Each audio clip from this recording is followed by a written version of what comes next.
Log entry, the ketch Scarlet Queen, Philip Carney, master. Position, 5 degrees, 5 minutes south, 120 degrees, 3 minutes east. Wind light, sky overcast. Remarks, cleared port of Macassar, Celebes Island after troubled voyage up coast. Reason for trouble, tattooed beaver and baby food for Pare.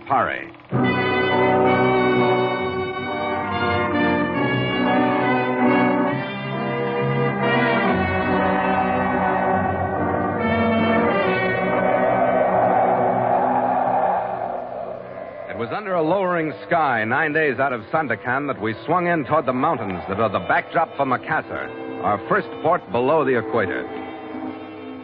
The Scarlet Queen threaded her way through the usual clutter of Oriental harbor traffic.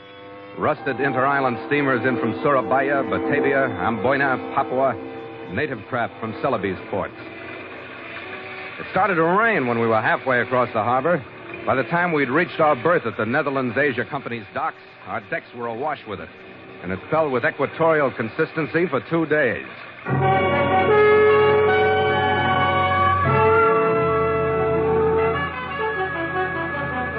Hang's orders on Macassar had warned that the place was swarming with Constantino men, grouping because of our nearness to the prize Kang had chartered me to sail after. The orders were that unless we were contacted the first day, we were to leave and return every 24 hours. The first day passed without contact. So on the second, my chief mate Gallagher and I nosed into the city looking for a short cargo haul or something to make a trip out profitable. We didn't find it. But the third day started out to be better. We got a promise of clearing weather when the barometer started to rise, and the chance for a money trip when a visitor walked aboard the Scarlet Queen. I am Van Riper, master of the Logger Juliana. Welcome aboard, Captain. I'm Phil Carney. I see you berthed here. You are for charter? I might be. Good. I tell you about your passengers. Well, I'm not rigged for passengers. You are good enough. There are only 2 men and a married couple. 2 cabins. They bought passage with me to Pare, but now I don't go. I got a better offer, a cargo for Java. And you already signed for their passage? That is right. They are in a hurry to get there. 1 day up, 1 day back. I pay you myself 2,000 florins. Well, all right, Van Riper. Get them aboard. I'll want to leave this afternoon. Here are the papers to sign. In this envelope, 2,000 florins. They will be here in 2 hours. I signed the papers and watched him waddle off and disappear into the driving rain. Gallagher moved his gear into my cabin, and we made what preparations we could for the passengers and checked the chart for the run up the Celebes coast to Pare. It looked like tricky sailing already, but when I read the barometer the last time before my passengers came aboard, I wished I hadn't signed them on. The mercury had risen all morning, but now it was falling rapidly. That and the lessening rain meant only one thing in these latitudes: storm.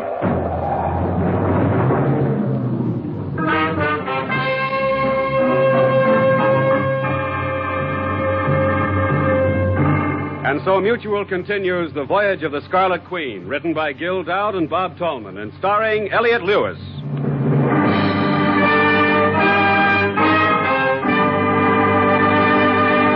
The Scarlet Queen, proudest ship to plow the seas, bound for uncharted adventure. Every week, a complete entry in the log, and every week, a league further into the strange Voyage of the Scarlet Queen.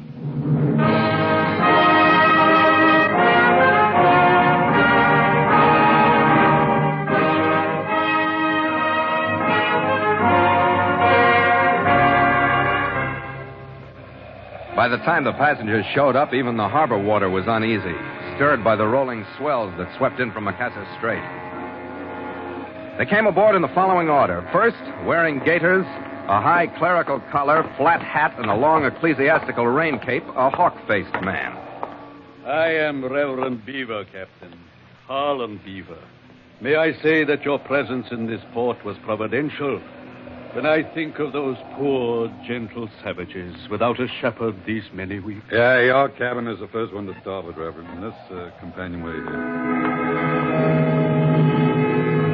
Number 2 was a sodden shape encased in white linen that was both wet and dirty. He carried a small black valise. I have been cursed with the name Ambrose Griffiths, sir, but you will be relieved to know that there is a qualified physician aboard. You bunk with the Reverend, Doctor. A reverend, you say?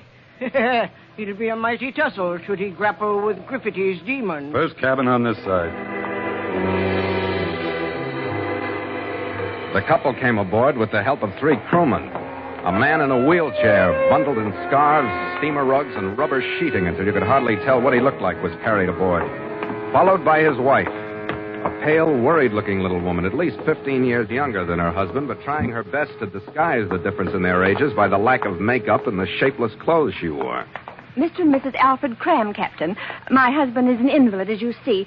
There are certain things now about our boxes. You mean your baggage? No, our supplies. There are 48 boxes in all, and have your men stack them in our cabin. 48? Look, I'm sorry, Mrs. Cram. I contracted to take 4 passengers. Oh, my dear Well, I Captain, can't take a cargo unless it goes through official channels. Well, if you want to delay your sailing, you are, of course, at liberty to have the supplies inspected. But I assure you the boxes contain nothing but special foods, strained baby foods, which are necessary to my husband's very existence. Oh, Captain Carney, if you only knew how hard it's been to attain even this small supply. The delays, the red tape, and my poor Okay, husband... okay, Mrs. Cram. Gallagher, rig the cargo gear and get it aboard. 48 crates in the cabin, Skipper? Well, get what you can in and stow the rest in number 1 hold. Oh, thank you, Captain, thank you. Yeah, well, Uh-oh. There she comes, Red. Get it aboard and make it secure. Kohler, lend the chief a hand. Crowder, Gordon, over here. We're rigging storm sails.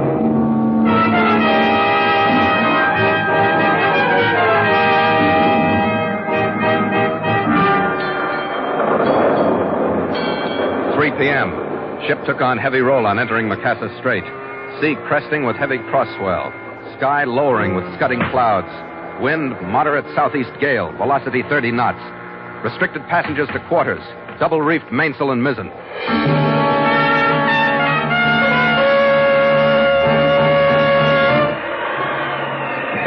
4:30 p.m. Swell rising. Sky unchanged. Wind, fresh southeast gale. Velocity increased to 38 knots. Course altered 10 points to south for reasons of security.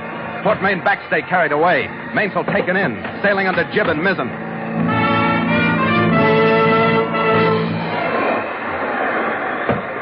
8 p.m. Weather conditions unchanged. Ordered ship brought to for night and sails taken in. Keeping bow into storm with motor. Oil lanterns rigged throughout ship due to flooding of generator and failure of electrical power.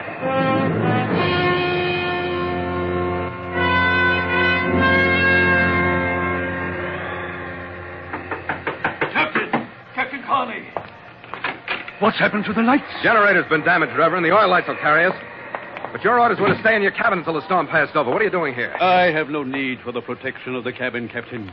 But for the sake of my native flock in Pare, I must demand from you our position and the direction in which we are traveling. Our position is just off the Spermondes, and our direction is roughly north by west. Our fate is in your hands, Captain. So saying, I accuse you of the basest untruth. You reversed the direction of the ship, and in cowardice, you are retreating toward Macassar. Reverend Beaver, if I could put about to Macassar, I would, but I can't. Our bow is to the storm, and we're losing way before it. Captain Carney, I must reach Pare. Well, we'll make it. When do you expect to resume your course? When it's safe to do it. I hope that will be soon, Captain. So do I. Now, would you please go back to your cabin, Reverend? I got work to do. As you command, Captain. As he left, his hawk-like face was set in an expression that still could have been fear or anger or both. I started for the engine room to see what could be done about the generator. But before I got halfway across the cabin, I was faced by another example of the dwindling passenger discipline in the form of another visitor. This one was at least more pleasant, and he was still carrying his little black bag. I see you've been blessed with a visit from my bunkmate. Aye, and a strange one he is, wandering about the ship the way he does. What about you, Griffity? What are you doing out of your cabin? I've come to share with you a startling bit of information. Oh? What is it? Griffity has been about some, Captain dear, but for the life of me, never can I remember seeing a hale and hearty man huddled into a wheelchair before tonight. What do you mean?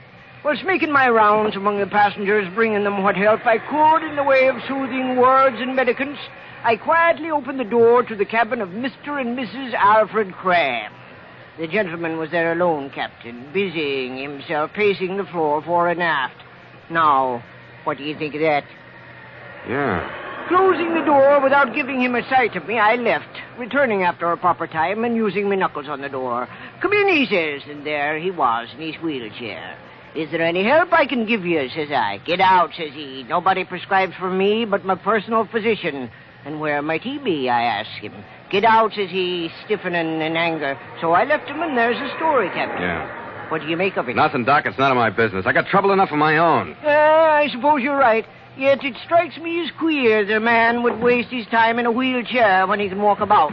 But you'll have to admit, Captain dear, it is a strange list of passengers you've got. That it is, Griffity. That it is.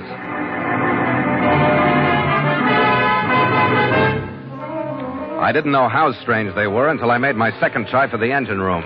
This time I'd gotten to the cabin door before I was stopped. I made it across the bucking cabin as quickly as I could and pulled open the door to the companionway.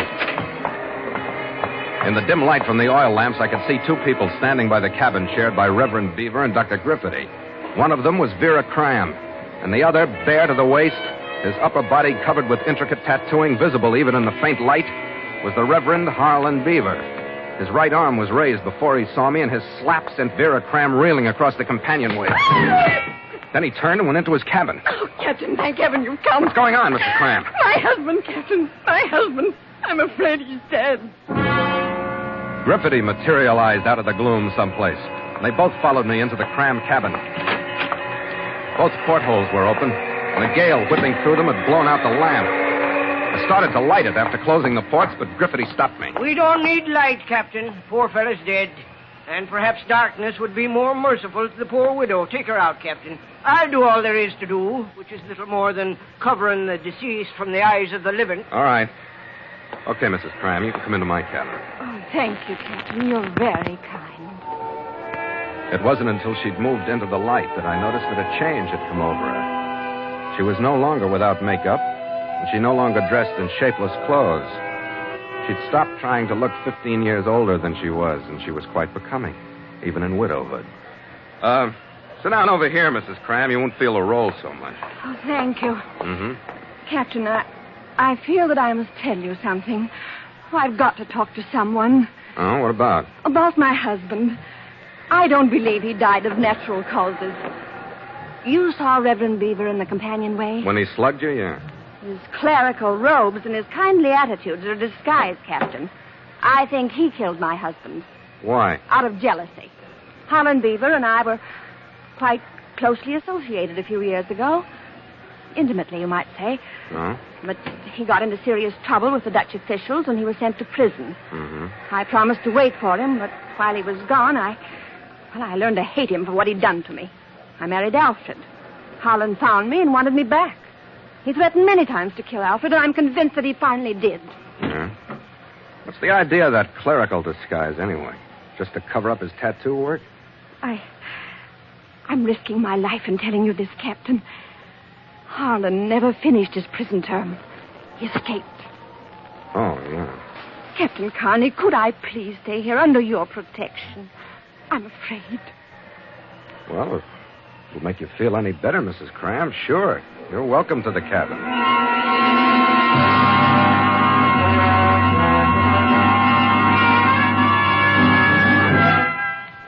By the time the overcast morning had arrived, the wind had dropped to a fresh, gusty breeze.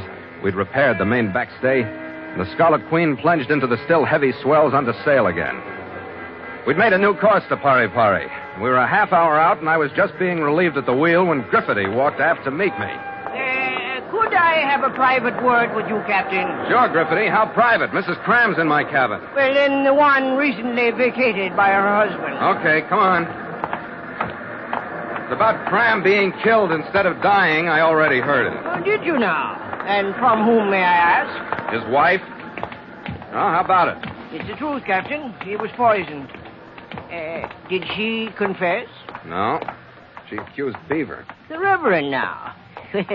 And what might have been gnawing at him to drive him to such lengths? The fact that he's not a reverend, he's an escaped convict. And jealousy over the woman from some past friendship. Aye, now, splendid. All the elements of drama, Captain dear. Yeah? Well, you can have it, Griffity. Sounds a little messy to me. You don't approve of these people, Captain? Not especially. None of them turn out to be what they look like in the first place. The invalid isn't an invalid. He doesn't die, he's killed. The mousy woman turns into a sweater girl. The reverend is an escaped convict. It's a pretty good average. Everybody but Griffity. He came aboard a villain, and by the saints, a villain he'll remain. But to the gist. Feeling a pang of hunger just before Cram departed and having a weakness for strained baby food myself, I went into the hold to get me a can. You got guts, Griffity, nosing around my ship. Hey, but I'm willing to pay for the liberty I took. Did you know, Captain dear, that you have a fortune on your ship? Or did I find it out? What are you talking about? Look here. Baby food. The can he held out to me had been opened. The label called it strained vegetables. But the can was filled with salt-like white crystals. It wasn't hard to figure what it was or why Cram had been putting on the Invalid Act. Narcotics, Captain. A ton of the stuff, I should say. Now listen, Captain dear. You've an eye for profit, or you wouldn't be sailing these waters, carrying passengers and the like. The two of us have a fortune stacked up about us here in the cabin, and more in the hold. It's ours for the taking. Yeah? Thousands of florins, dollars if you like. Do you have the heart for it? Well, that depends on our chances, Griffity. Who's to say no? Vera Cram? Yeah, she'll not say a word. Not with the specter of murder hanging over her own head. She'd have a time convincing anybody she didn't poison them for a full share of their supplies. Do you think she did? No, because I did. But nobody'll prove it, Captain dear. Even if they try, which I doubt. You did? A few drops of poison in the oil of the lamp, Captain, after cutting the wires of the generator so we'd have the lamps. Death by absorption of the stuff. A trick developed by the Borgias, God love 'em, who used the wick of the candle for the same purpose. A handy thing to know, isn't it? Perfect conditions. Small cabin, no ventilation, with the ports closed against the storm. And, Captain dear, no evidence. The lantern I chucked over the side. What do you think of that? That's very neat, Griffity. I liked you better before I heard it, but it's very neat. You will join me in the venture? What's the deal? I simply face her with the truth. Offer her a choice between being turned over for smuggling and murder and freedom as an honest woman recently widowed due to natural causes, carrying in her hand a death certificate signed by me and witnessed by you, and dabbing at her eyes from grief brought on by seeing her poor husband buried at sea. What do you think of that? I'll think it over. The thinking's done. What do you mean, man? Well, we've only seen one can of baby food, Griffity. You stay here and check some of these. I'm going into the hold and look at some of the ones down there. Okay? You gave me a start, man. I thought you'd lost your heart. Not me, Griffity. Captain! Captain! What have you done? After I locked his door, I did the same with those leading to the other principals. If there was anything I didn't want to get mixed up with, it was the Netherlands Indies Customs. They're tough at best and even tougher on non-nationals. I was going to turn over the whole shipload to the first official who'd take them. But I should have thrown them overboard and saved myself the trouble. Our hook hadn't been on the bottom of shallow anchorage off Pare 5 minutes before the pudgy little local regent had climbed out of his dinghy and stomped into the cabin. The arrival didn't surprise me, but what he had to say did. Captain Kearney, I have the pleasure to report that you are to be detained for the arrival of customs officers from Macassar. Oh, I thought I'd give you the news, Regent. I got them all locked up for you, and the contraband is just as it came aboard. You will receive no leniency for your late show of cooperation. Leniency? Why should I need leniency? Yeah, you asked me that, Captain. Yeah, I asked you that. I didn't know what I had aboard until a little over an hour ago. You waste your time. That true story came from Macassar last night. What true story? That you loaded the cargo, Captain. It wasn't cargo, and I didn't know what it was. The passengers were transferred from another ship. Papers, baggage, supplies, and all. Yeah, you tell me that. But I tell you, Captain Van Riper went to the customs... Captain Van Riper? Yeah. What does he know about it? He says the cargo was not on his ship. That he saw you and the Cram woman talking and that you took money from her. Ah, well, then it's a frame. A what? I don't know what you call it out here. It means Van Riper's lying. Why should he lie? To get me into trouble with customs. Hey, what company does he sail under, do you know? It says on the message. It is here. Do you read that? I don't have to. Constantino, isn't it? That is the name. Yeah, I thought so. Gallagher! Hey, right down, skipper. Never mind coming down. Up anchor. We're sailing out of here. Wait. Do you mean it, skipper? Get moving, Red. Get us out of here. Stand by to up anchor. Hey, what was that? Yeah, I know, Fatty. You're a big man around here, but I can't stand still for this one. Now, do you want a pleasant trip, or do I have to brain you? And don't think I'm not mad enough to do it. Don't try it. You resist the Netherlands Indies When government? it reaches for a gun, I guess we'll have to. Oh, I warned you, Fatty. I'll warn you again. You be a good boy or I'll lash you to a mast. You hear from the... I've heard enough already. Now, come on, get up on your feet and follow me around. Don't talk, just listen. You know, if you behave, you'll make yourself a name on this island. Come on.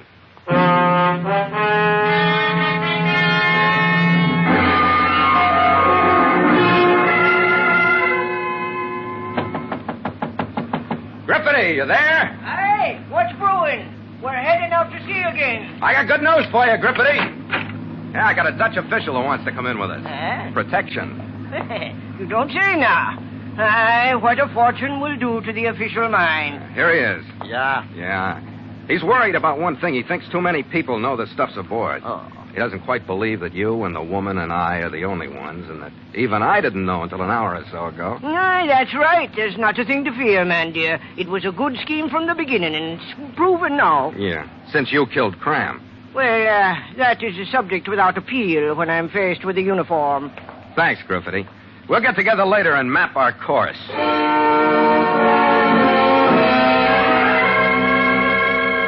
After locking Griffity in his cabin again, I left the Regent in Gallagher's hands and called on Vera Cram. All I had was passion and greed to work with. But sometimes when they're stirred together, they're strong medicine. To her, I told the whole story up to but not including the meeting with Dutch law or its presence aboard. Then I went to the Reverend Harlan Beaver and told him the same, using only the truth, except in regard to one point. Because when I left him, he believed that Vera was not only denying him a share of the fortune in drugs as well as herself, but that she decided to share them both with Griffity. I led the Regent into my cabin, tucked him in a corner out of sight but within hearing, returned his gun to him. I stationed Red outside the passageway in case I needed him, and then I gathered the passengers. What is the meaning of this meeting, Captain? I contracted for passage to my mission in You can drop Pare. the act and take off the high collar, Beaver. We all know who you are. Vera. I had to tell him, Holland, darling. I thought he'd help us. Help us what? Spend a fortune from your narcotics? Captain, I don't... Shut up, Griffity! I thought he'd help us with your escape, Holland, so that we could start our life together again, Holland. But, Captain, why has the situation... Keep quiet, Griffity! Please, Holland. Well, now, who might you be to be quiet in me? What? Vera, I've taken a last from you. The months in prison I did for you. The escape I did for you. The hiding in disguise I did for you. Even your marriage didn't stop me. But this has. What, Holland? I don't understand. Don't lie to me. I'd only felt this way before. How easy it would have been. But I don't understand. After Cram is dead, and you decide to share what you are and what you have with Griffity, you don't understand that anything I felt for you has turned to hate. Griffity. What have you been saying, Griffity? I haven't been saying anything. No, of course you haven't. Why should you? Because I don't talk unless I think, Beaver, which is more than I can say for the two of you. But now I have thought, and I know why the captain has brought us here. Don't sight a gun, Griffity. It is the captain who thinks he will gain, but he won't. Holland, no! The medicine almost backfired. Griffity pulled a revolver out of his pocket, pushing his chair back as he stood. He swung toward me, but Beaver's hate and jealousy were faster. His gun spoke before he realized that Griffity was drawing on me. He watched Griffity's body slump to the floor, and while he did, the truth came to him. He looked up at me, started to raise his gun again. Then my Dutch ally in the corner opened up. Beaver's right shoulder jerked twice under the shocks. He spun slowly around and collapsed loosely onto the deck. He's not dead, no? No, I don't think so, but thanks anyway. Hey, Skipper, it work all right? Yeah, Red. You know, I think I set a record of some kind. I've been saved twice in as many minutes, once by an escaped convict and once by the law. Not bad, Skipper, not bad. Yeah, they will read about me in the newspapers in MacArthur. Better than that, Fatty. You're going to make a personal appearance, because that's where we're going now.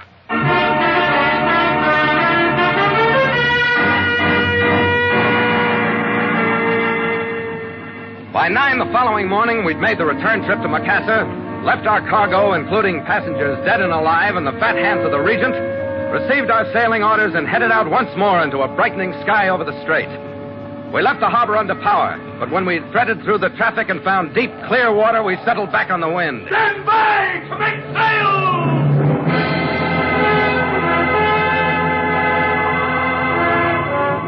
The water was brushed into whitecaps by the playful gusts that were all that remained of the storm. Stop it, Chief! Make sail!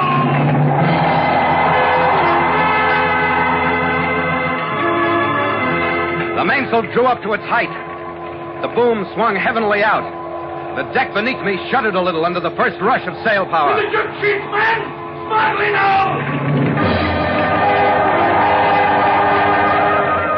The jibs went up and tightened.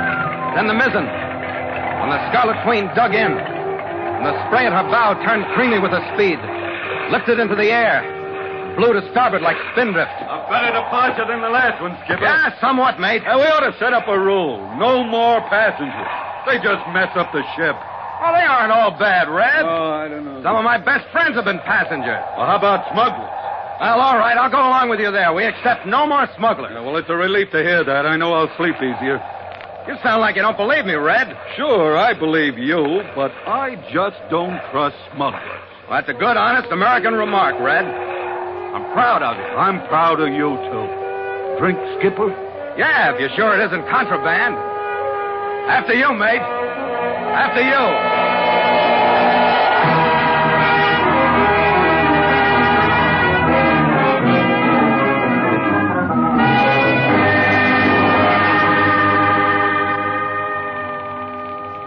Log entry, the ketch Scarlet Queen, 5:30 p.m.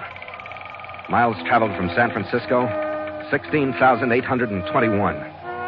Sky overcast, wind light, carrying full sail. Ship secure for night. Signed, Philip Carney, Master.